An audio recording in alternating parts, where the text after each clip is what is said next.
So let's go over some of the things that I would never buy, I would never pay for.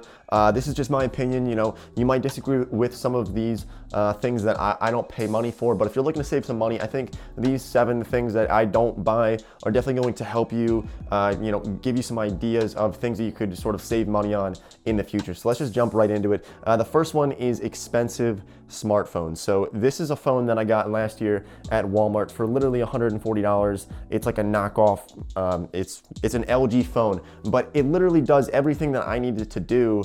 And I think I'm pretty tech savvy. I mean, I feel like I understand phones enough to know that there's really not that much of a difference between this and the new iPhone that costs $1,000. And sure, there is some difference. Like the new iPhone, you can do facial recognition and Touch ID with some of the other iPhones and whatnot. But this phone, it does essentially everything that I needed to do. It works quick enough, browse the web, text, call, do pretty much everything that you need to do with it. And it was $140 versus $1,000. To me, it's just not worth an extra $860 for something that really there's not that much of a difference other than facial recognition. Maybe it's a little bit quicker or something, but really you have to decide for yourself on that one. I think, if you have a ton of money to just throw around, maybe you can buy the iPhone, but to me, it just doesn't make any sense. So let's get into the next few things that I think, I really don't spend money on at all. And so number 6 is gonna be bottled water. I think bottles of water is kind of like the dumbest idea that anybody has ever invented. I can't believe that society has adopted these plastic bottles of water that people go through 2 or 3 of them in a day and just throw them out and just kill the earth. So not only does it really kill the earth, you're actually gonna spend a lot of money on bottled water. I'm sure there's some scientific stuff about this out there, but let's just say that you spend an average of $5 a week on bottled water, okay? So you spend like 70, 80 some cents per day on bottles of water. Maybe you buy them in the big 24 packs. Either way, let's just say you spend about $5 a week on bottles of water, plastic bottles of water. $5 a week, that's gonna be $260 a year in bottles of water, which over the course of 40 some years is gonna be about $10,000 in bottled water that you just spend on bottled water, and you kill the earth. And there's just really no sense in it whatsoever. So it could really save you a lot of money if you just use your own bottles, refill them. It makes a lot more sense. Save the earth, save money. And there's a lot of things that people don't realize that they're spending a lot of money on. Like, okay, you might spend $260 on bottled water over the course of 2017 or over the course of 2018. And that doesn't seem like a lot, but a lot of these small things add up over time. So you spend, $250 on bottled water, and then you spend another $500 here, another $1,000 there. All of a sudden, you don't have any money left. And so that's why it's really good to budget your money as well. That's something that I do just to see where all of your money is coming in, where it's going out. So let's get into the next 5 things that I really don't spend money on.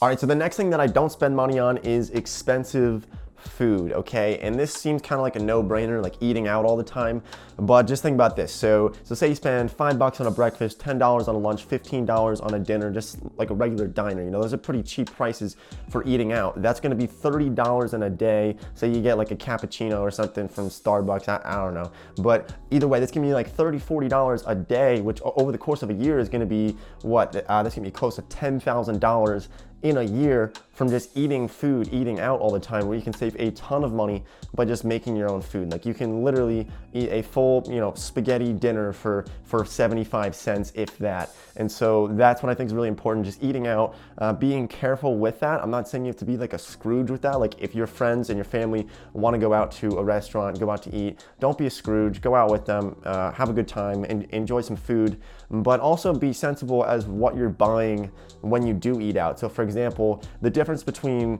a $5 steak and a $50 steak, the difference in taste between those two is probably gonna be very, very large. Like a $5 steak is gonna taste like crap, a $50 steak is gonna taste really good. But how much more benefit would you get if, say, you went from a $50 steak to a $100 steak?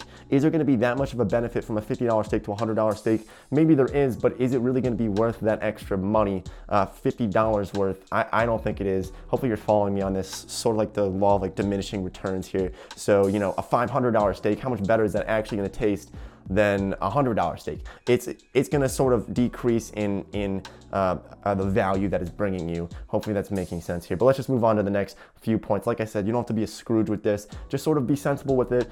Maybe don't eat out a lot. That's something that I try to avoid because it can become very, very easy to just start spending money everywhere. Like I used to go to Chipotle so much, nearly 4 or 5 times a week, and it just killed my wallet when you're spending $8 or $9 on a burrito every day. That just drains it when you can just make your own food for a lot cheaper.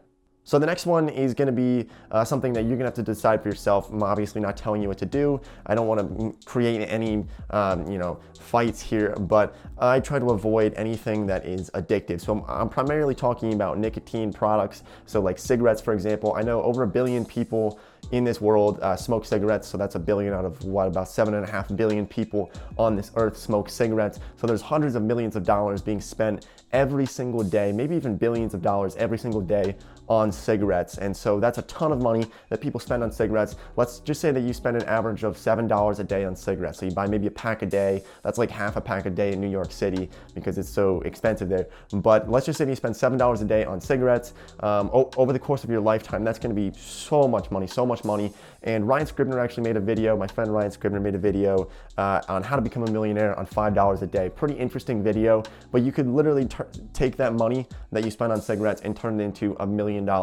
by the time you retire. Now that's not guaranteed, obviously, but that's sort of averaged out over time. You can really grow your money if you throw it into some type of index funds, mutual funds, and whatnot. So that's something that I try to avoid. Addictive substances, just because you sort of become hooked on it and you kind of need it and you rely on it, and it's just not something that I would want to get into and spend money on. So let's get into the next 3 things that I really try to avoid spending money on. So the next one is going to be multivitamins. People spend so much money on multivitamins, the A, B, C, D, I don't know, the whole alphabet of vitamins. But when you actually look at some of the health studies on this, a lot of health practitioners agree that the average healthy person doesn't need vitamins. You really don't need to take supplemental vitamins, assuming that you're getting a nice balanced diet. Now, if you're eating ramen noodles every day, vitamins might be a good idea for you, but if you're eating a balanced diet, you might want to consider just cutting those vitamins. I would talk to your doctor next time you go to the doctor's office, just ask them about it, or maybe just do a quick Google search on this. I will leave a link to a few different studies about multivitamins, taking multivitamins, and sort of this big business, this billion-dollar business behind multivitamins and whether or not they're actually worth it for you to take. Now, it's not going to be something that's going to break your bank buying vitamins, and if you want to buy them, just have sort of peace of mind of your health, go for it. What I don't want to happen here is that somebody watches this video and they say, you know what, yeah, screw vitamins, I don't want vitamins, they're stupid,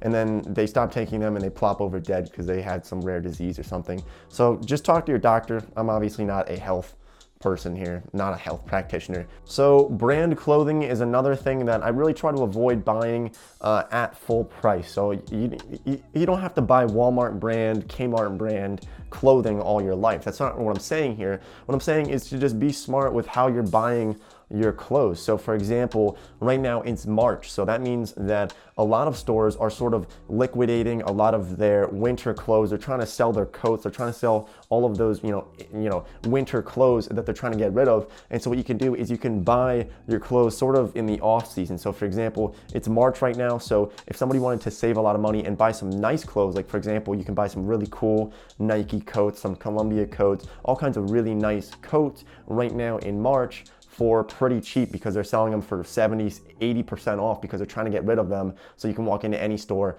and get those coats for pretty cheap. Now, vice versa, in the fall, you can go to a store and pick up a lot of cool tank tops, swimming trunks, all kinds of bathing suits, and really just, nice summer clothing. And then you sort of just have to wait to wear it. That's sort of the downside to it. You have to wait 6 months to wear it or whatever. But it's a cool idea that I sort of have been using a lot more recently because it is good to have brand name products, but you don't want to pay full price for it. I think that's ridiculous when somebody pays, $150 for a piece of clothing that it's a piece of clothing. You can also go to Goodwill or the thrift shop and buy a $200 jacket for $8. And so there's some really good deals at Goodwill thrift shop. I wouldn't be ashamed to go in there. You can find some really cool products in there for so cheap, and you can buy an entire wardrobe for $50 and save a ton of money using something like the thrift shop or Goodwill. So the number one thing that I have never and I will never spend money on is a financial advisor. So this is something that some people pay so much money for and they don't even realize it. Now, chances are, if you're watching this video right now and you made it through this entire video and you're spending your day watching somebody on YouTube talking about saving money, chances are you probably don't need a financial advisor either. The fact that you really care about your financial future shows that you don't need one. Now, some people do need a financial advisor because they aren't disciplined enough to actually save their money, invest their money, but chances are you can definitely handle that. I trust you to handle that. So some people pay 1% per year. I'm not even kidding. 1% per year annually to have somebody manage their investment portfolio. And at first it doesn't sound that bad. 1%, all right, that's not terrible. 1%, it's only one, right? One. Now, here's the thing. You pay 1% annually. Say you have a portfolio of $500,000. Say your entire investment portfolio is $500,000. You pay them 1%.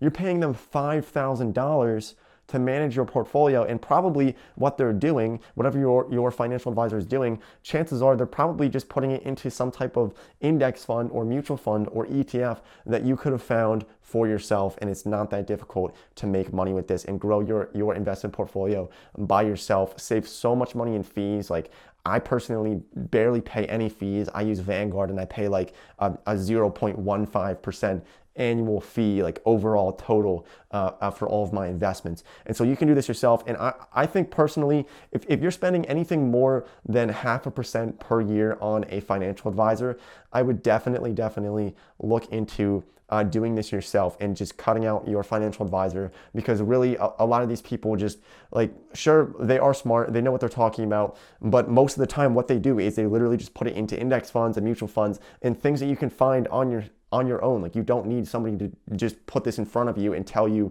what to do when you can, watch videos, read a couple of books and do the same exact thing that they're doing. So I think that about wraps up this video. If you have any questions or comments, as always, leave them down below and leave some of the things that you do to save money. I'm always looking to save money, and I think other people are gonna be looking to save some money too. So thanks for watching, and I'll see you next time.